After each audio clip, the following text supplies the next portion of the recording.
అందరికీ నమస్తే అండి. నా పేరు కనకదుర్గ. ఆర్టిస్ట్గా నేను మీ అందరికీ సుపరిచితురాలిని. ఇప్పుడు నేను మీ ముందుకు ఎందుకు వచ్చాను అంటే వాస్తవంగా నాకు ఆరోగ్యం బాగాలేదు. దానికోసం నాకు చాలా మంది హెల్ప్ చేశారు, నన్ను చేశారు. అందరికీ థ్యాంక్స్. ఇది నేను ఎవరి మీద పగతో లేకపోతే ఇంకొకరి మీద ద్వేషంతో చెప్పట్లా, ఉన్న నిజాలు చెప్తున్నానండి. దయచేసి అర్థం చేసుకోండి. ఇందులో నా స్వార్థం అంటూ ఏమీ లేదు. నేను ఫస్ట్ కిందసారి ఎలక్షన్లో అదే మన శ్రీయుతులు రాజశేఖర్ గారి ప్యానెల్ ఉంది కదా, అప్పుడు నేను ఎలక్షన్ కమిటీలో ఒక మెంబర్గా ఉన్నాను. ఆ తర్వాత పృథ్వీరాజ్ సార్ గారు అమ్మ మీరు మన ప్యానెల్లోకి రావాలి అది ఇది అని అడిగారు. సరే అని చెప్పి, ఎందుకంటే అంతకుముందు అన్ని మోసాలు ఇవి జరిగినాయి, అవి జరిగినాయి, సైదులు గారు మోసం చేశారు, వాడు చేశారు, వీడు చేశారు, ఇవన్నీ విని విని విని విసిగిపోయాం. సరే కొత్త ప్యానెల్ చాలా బాగా చేస్తారు అన్న ఉద్దేశంతో నేను ఆ ఎలక్షన్ కమిటీకి రాజీనామా ఇచ్చి జాయింట్ సెక్రటరీగా నిలబడ్డానండి. రాజశేఖర్ గారి ప్యానెల్లో గెలిచాను. గెలిచినప్పుడు నాకు చాలా ఆశలు ఉన్నాయండి. చాలా చాలా చాలా చేయాలనుకున్నా. ఎందుకంటే ఒక ఆర్టిస్ట్ గా వర్క్ లేకపోతే ఎంత బాధపడతారో నాకు తెలుసండి. అలా అనుకుని నా సొంత ఖర్చుతో నేను అందరికీ ఆల్బమ్లు తయారు చేసి దాని మీద మన Telangana movie and TV artist union సభ్యులు వివరాలు అని దానిలో ఒక కేటగిరీలు పెట్టి ఏబిసి అంటే అందరూ ఎవరి ఇదికి వాళ్ళు ఒక డైరెక్టర్ అందరినీ వెతుక్కోలేడు కదండి, వాళ్ళకి ఎవరు కావాలో వాళ్ళు ఎత్తుకుంటారు. ఇలా చేస్తానండి 10,000 కానీ 15,000 కానీ నాకు ఖర్చుదా అంటే నా మాటలు ఎవరు పట్టించుకోలేదు. యూనియన్కి 2 ఫోటోలు ఇమ్మంటేనే ఎవరు మీరు 15 ఫోటోలు అంటున్నారు, 15 ఆల్బమ్లు అంటున్నారు. అంటే నేను స్వయంగా తిరిగి కొంచెం తెలిసాను కదా, అందరికి తెలిసిందాన్ని కదా, పెద్దదాన్ని. నన్ను ఏదో గౌరవించి వాళ్ళకి చేతికి ఒక ఆల్బమ్ ఇచ్చారనుకోండి, వాళ్ళకి ఒక ఆర్టిస్ట్ నిజంగా అవసరమైనప్పుడు ఒకవేళ ఇందులో ఎవరైనా ఉన్నారేమో అని చూసుకుంటారు అన్న ఉద్దేశం. అంటే నన్ను ఎవరు పట్టించుకోలేదండి. సరిగ్గా పట్టించుకోవట్లేనప్పుడు ఏదో అంటారు కదా, పట్టించుకున్నప్పుడు మనం మాత్రం ఏం చేయగలం. నేను షూటింగ్ లో బిజీగానే ఉన్నాను. ఆ తర్వాత మన వాళ్ళంతా కొంచెం పెళ్లిళ్ళని పేరెంటాళ్ళని అదని ఇదని రియల్ ఎస్టేట్ లో మీటింగ్లని ఇలా హ్యాపీగా జర్నీ చేసుకుంటా ఉన్నారు. ఆ తర్వాత డిజిటల్ అని పెట్టారు. డిజిటల్ ఆర్టిస్టులు అంటే మొత్తాన్ని పెట్టేసేస్తే ఓన్లీ ప్రొడ్యూసర్లు అలా చూసేసుకుంటారు, వేషాలు ఇచ్చేస్తారు అన్నారు. నాకు దాని మీద నమ్మకం లేదు. ఎందుకంటే ఏ డైరెక్టర్కి ఏ ప్రొడ్యూసర్కి ఏ కో డైరెక్టర్కి అంత తీరుబడి ఉండదండి. ఈ 1000 మందిని ఎతికి వీళ్ళలో నాకెవరు కావాలని అంత తీరుబడి ఉండదు. వాళ్ళకి స్పాట్ లో ఎవరో ఒకళ్ళు కావాలి. కాబట్టి అది అనలేదు. కానీ నేను చెప్తే వినేది ఎవరండి? పెద్దదాన్ని కదని నా సలహా తీసుకునే వాళ్ళు ఎవరు ఉండరు. ఎందుకంటే మాకు అక్కడ అంత మాట్లాడే అవకాశం కూడా ఉండదు. మాట్లాడే వాళ్ళు కొంతమందే ఉంటారు. మేము విని చప్పట్లు కొట్టాలి అంతేనండి. ఇక దాంతో ఎవరితో నాకు ఎందుకు కూడా, నాకేదో వర్క్ దొరుకుతుంది, నేను బతుకుతున్నాను చాలు అనుకున్నాను. ఆ తర్వాత ఒక EC meeting, main EC meeting అంటే నాకు తెలిసినంత వరకు 4 కమిటీ ఈసీ మెంబర్స్ వరకే జరగాలి. కానీ అలా జరగల. ఏదో ఒక బస్సులో వెళ్లి చాలా మంది కలిసి వెళ్లి ఒక రియల్ ఎస్టేట్ దేనికి వెళ్ళారు. హ్యాపీగా బస్సులో డాన్సులు వేసుకుంటా, అక్కడ డాన్సులు వేసుకుంటా హ్యాపీగా ఈసీ మీటింగ్ జరుపుకున్నారు, అన్ని చేసుకున్నారు. ఇవంతా బాగానే ఉన్నాయండి. ఆ తర్వాత 10 సంవత్సరాల వార్షికోత్సవం చేశారు. అద్భుతం. ఎందుకంటే రవీంద్ర భారతిలో చేస్తున్నారు. అది ఇది మేము డొనేషన్లు తెచ్చాము, అది తెచ్చాము, ఇది తెచ్చామన్నారు. చాలా బాగా చేశారు. ఇంతవరకు ఎవరూ చేయలేదు, ఇంత బాగా చేశారు అనుకున్నాం. కానీ దాంట్లో ఉన్న ఈ లొసుగులు, ఈ డొనేషన్లు, ఈ సూట్ కేసులు ఏంటో, ఈ టీ షర్ట్లు ఏంటో నిజంగా ఇవేవి నాకు తెలియదండి. ఎందుకంటే మాతో ఎవరు చెప్పలా. ఏ జనరల్ బాడీ మీటింగ్ లో కూడా అమ్మా మీరు పెద్దవారు ఒక్కసారి మాట్లాడండి అమ్మా అని నాకెవరు మైక్ ఇవ్వలేదండి. నాకు డాన్స్ అంటే ఇష్టం కదా, సరదాగా డాన్స్ చేస్తానంటే డాన్స్ మాత్రం వేయమనేవాడు. ఆ డాన్స్ మాత్రం వేసేదానండి. అంతకుమించి నాకు ఏమీ తెలియదు. ఆ తర్వాత ఈ డొనేషన్లన్నీ చాలా వసూలు చేశారు. పాపం సైదులు గారు చాలా ఏడ్చారండి ఆ రోజు.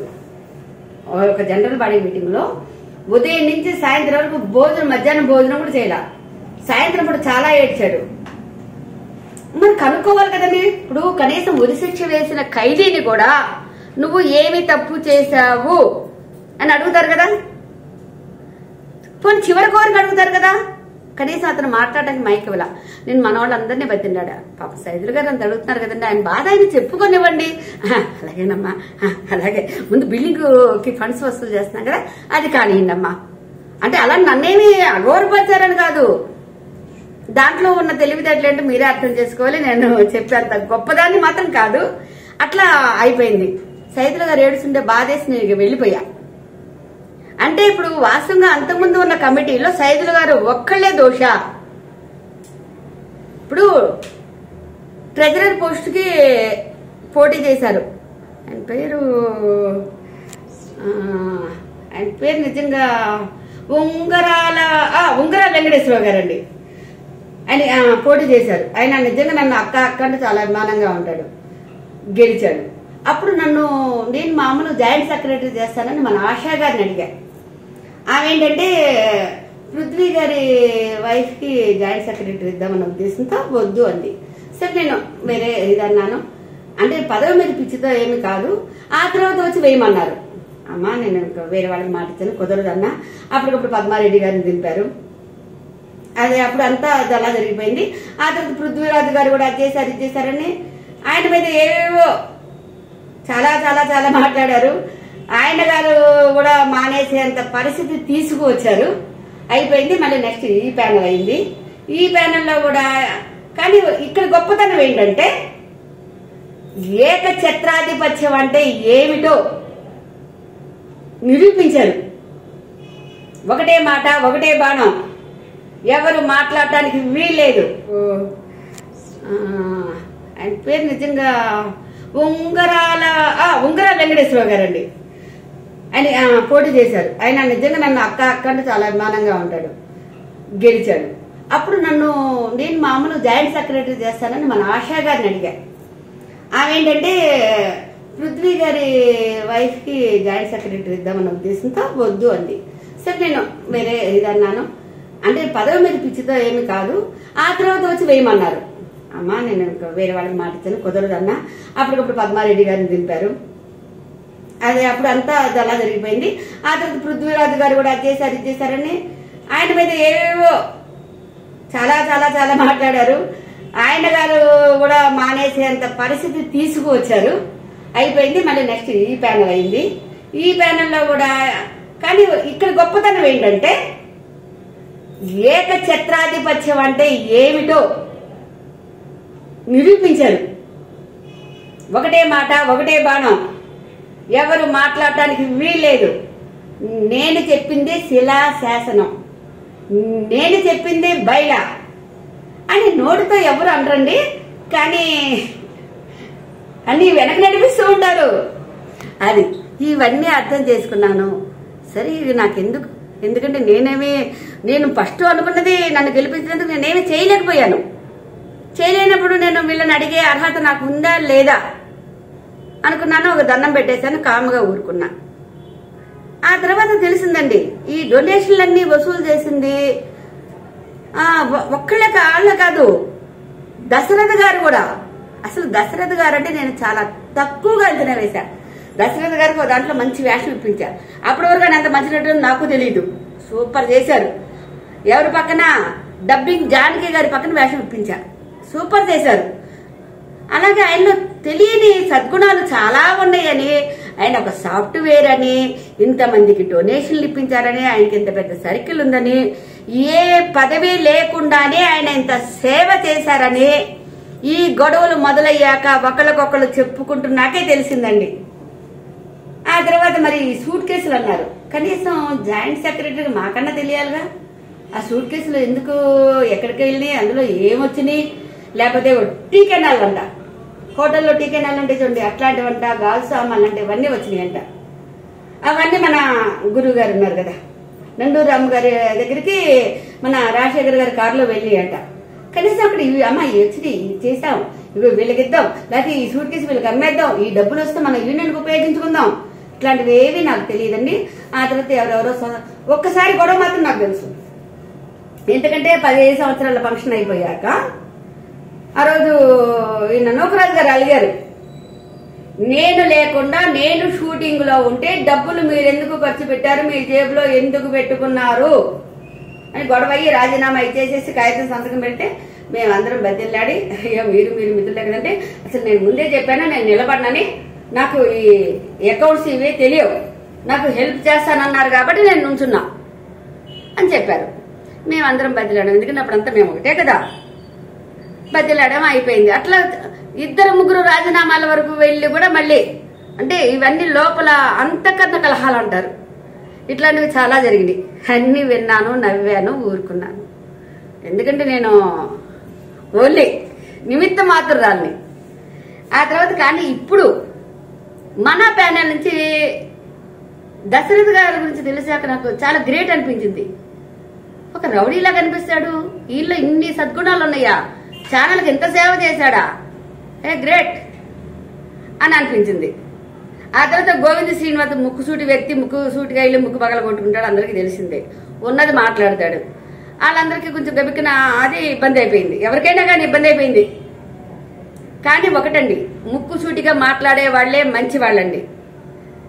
అట్లా వీళ్ళందరిలో చూస్తుంటే అంత కొత్త వాళ్ళు, ఏదో చేద్దామన్న ఉత్సాహం ఉన్నవాళ్ళు. అందుకని నా సపోర్టు మన ప్యానెల్కి నేను ఖచ్చితంగా ఇస్తున్నాను. నేను పదవిగా అయితే నేను ఉంచునేదాన్ని, ఇష్టం లేదు, కానీ మన ప్యానెల్కి నా సపోర్ట్ తప్పకుండా ఉంటుంది. నిజంగా మీరు నిజాయితీని గెలిపించాలి అనుకుంటే ఈ ఒక్కసారి వాళ్ళకి అవకాశం ఇవ్వండి. వాళ్ళు కూడా అవినీతి పనులను తెలిసారనుకోండి, చొక్కా పట్టుకోండి, తప్పులేదు. అంతేగాని లేనిపోని రాజకీయాలు, లేనిపోని అబద్ధాలు, లేనిపోని పిచ్చి పిచ్చి ఆలోచనలు వద్దు, నమ్మద్దు, మాయ మాటల్ని నమ్మకండి. ఒక్కసారి కొత్త వాళ్ళకి అవకాశం ఇవ్వండి. ఎందుకంటే ఇప్పుడు కేసీఆర్ గారు ఎంత మంచివారు, ఎంతమందికి ఎంత చేశారు, కానీ కొత్త వాళ్ళకి అవకాశం ఇద్దామనే కదా రేవేందర్ రెడ్డి గారు మనకు ముఖ్యమంత్రి అయ్యారు. అట్లాగే ఎవరైనా సరే కొంతమందిని కొన్నాళ్ళ పాటే ఉంచకూడదు. ఇంకొకటి వచ్చిపోయానండి, ఇది చాలా ముఖ్యమైనది. అప్పుడు రాజశేఖర్ గారి ప్యానల్లో ఉంగరాల శ్రీనివాస్ గారు ఇదైపోయాక ట్రెజరర్ పోస్ట్ ఎవరికి ఇవ్వాలండి? నెక్స్ట్ ఓడిపోయిన వ్యక్తికి ఇవ్వాలి. ఎందుకంటే మాలో శ్రీకాంత్ గారు వైస్ ప్రెసిడెంట్ గా గెలిచి రాజీనామా చేస్తే అదే పదవిలో ఓడిపోయిన వాళ్ళకే కదా ఇచ్చారు, గెలిచిన వాళ్ళకి ఇవ్వలేదు కదా. లేకపోతే వాళ్ళ ప్యానల్లో వాళ్ళకే నువ్వు అది చేయి ఇచ్చే అని చెప్పలేదుగా. అప్పుడు ఓన్లీ జాయింట్ సెక్రటరీ మన రాజశేఖర్ గారు, ఆయనకి ట్రెజరర్ పోస్ట్ అప్పచెప్పారు. అలానే ఏమన్నా జనరల్ బాడీ మీటింగ్ లో అందరూ ఆమోదం తీసుకున్నారా? తీసుకోవాలా. పోనీ ఆయనకు బాధ్యతలు అప్పచెప్పారా? ఆయనకు బాధ్యతలు అప్పచెప్పుంటే సైదులు గారు దుర్మార్గుడు అయ్యేవాడు కాదు కదండి. అప్పుడు అందరూ బాధ్యత వహించాలి కదా. అంటే ఎన్ని లసుగులు, ఎన్ని ఇదులు ఉన్నాయి, ఒకసారి ఆలోచించండి. మంచి మనసుతో మన ప్యానల్ ని గెలిపించండి. నిజాయితీగా పని చేస్తారని నమ్ముతున్నా, ఖచ్చితంగా పని చేస్తారు.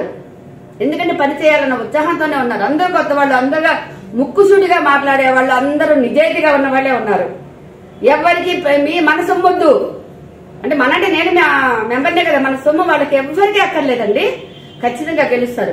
ఆ తర్వాత నేను నిలబడకపోయినా అప్పుడు అనుకున్న పని ఏది, ఈ అందరి దగ్గరికి